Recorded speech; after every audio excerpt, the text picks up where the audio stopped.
আসসালামু আলাইকুম everyone, welcome back to my channel. This is Noor Academy. আজকে আমরা চতুর্থ শ্রেণীর প্রাথমিক গণিত বইয়ের সপ্তম অধ্যায় সম্পর্কে আলোচনা করব।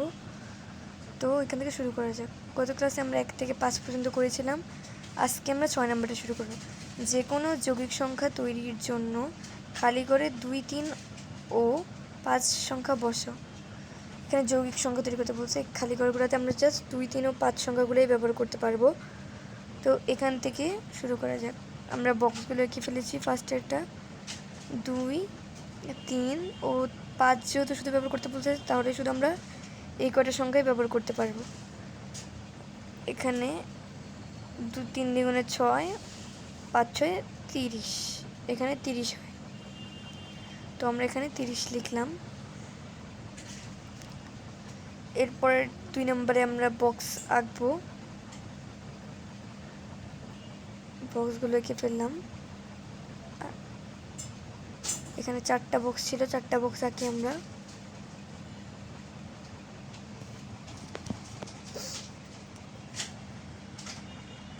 এবং শেষে একটি গুণফলের বক্স আঁকি। 2, 3, 5। এখানে 2 দিই, কারণ 2টা শুরুতে আছে। 3 দ্বিগুণে 6, 5, 6, 30, 30 দ্বিগুণে 60 করি।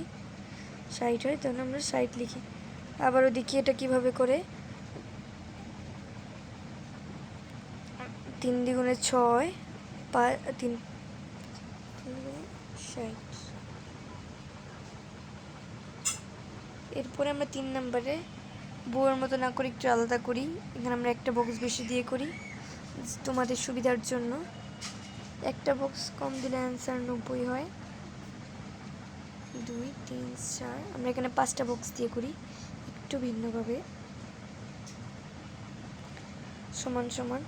যেহেতু এখানে 2, 3, 5 ব্যবহার করতে বলছে, তাহলে আমরা শুধু 2, 3, 5ই ব্যবহার করতে পারবো, অন্য কোনো সংখ্যা ব্যবহার করতে পারবো না।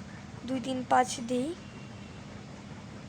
এরপরে 2 দিই, এরপরে 3 বা 5। এখানে আমাদের যা খুশি, এই 3টা সংখ্যার মধ্যে যেটা খুশি সেটাই দিতে পারবো।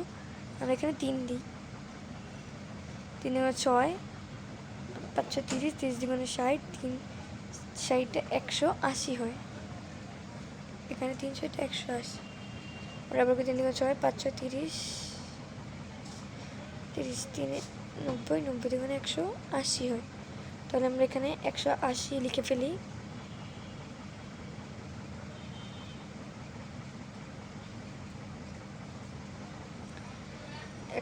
লিখে ফেললাম।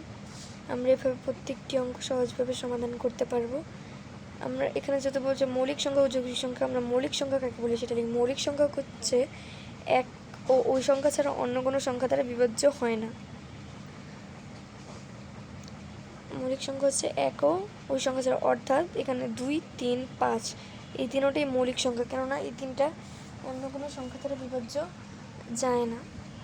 এর জন্য এই তিনটাই হচ্ছে মৌলিক সংখ্যা।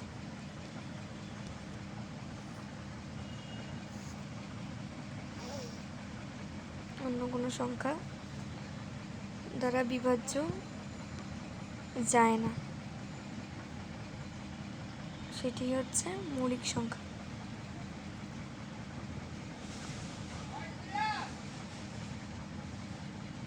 এটাকে মৌলিক সংখ্যা বলে। এখানে আমার একটু মিস্টেক হয়ে গিয়েছে। এখানে একও অন্য কোনো একও ওই সংখ্যা ছাড়া হবে। এখানে একও ওই সংখ্যা ছাড়া হবে। তোমরা বন্ধুরা একটু কষ্ট করে বুঝে নিও। পরে যৌগিক সংখ্যা হচ্ছে যে সংখ্যা এক ছাড়াও এক সহ সব সংখ্যা দ্বারা বিভাজ্য যায়। যে সংখ্যা এক সহ সব সংখ্যা দ্বারা বিভাজ্য যায় সেটাকে যৌগিক সংখ্যা বলে। অর্থাৎ যৌগিক সংখ্যাকে বারবার ভাঙা যায় এবং মৌলিক সংখ্যাকে বারবার ভাঙা যায় না।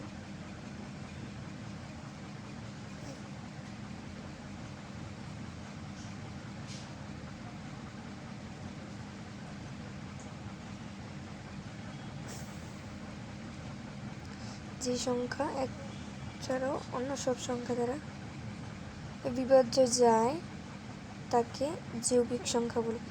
এখানে মৌলিক সংখ্যাটা একটু মিস্টেক হয়েছে বন্ধুরা, আশা করি তোমরা বুঝতে পারবা। এটা ঠিক মতো লিখতে পারবা।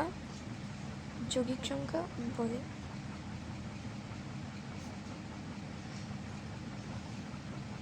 এখানে উদাহরণ দিয়ে দিই আমরা 2, 3, 5, কারণ এই সংখ্যাগুলো আর বিভাজ্য হয় না। 7 এগুলোকে মৌলিক সংখ্যা বলে। আর এটার যৌগিক সংখ্যা উদাহরণ হচ্ছে 4। 4 লিখি, 4, 6, কারণ 2 দ্বিগুণে 4 বিভাজ্য যাচ্ছে 2 দিয়ে, এবং 6 3 দ্বিগুণে 6, 8 4 দ্বিগুণে 8 এভাবে বিভাজ্য যায়। আমরা সহজেই বের করে ফেলতে পারবো।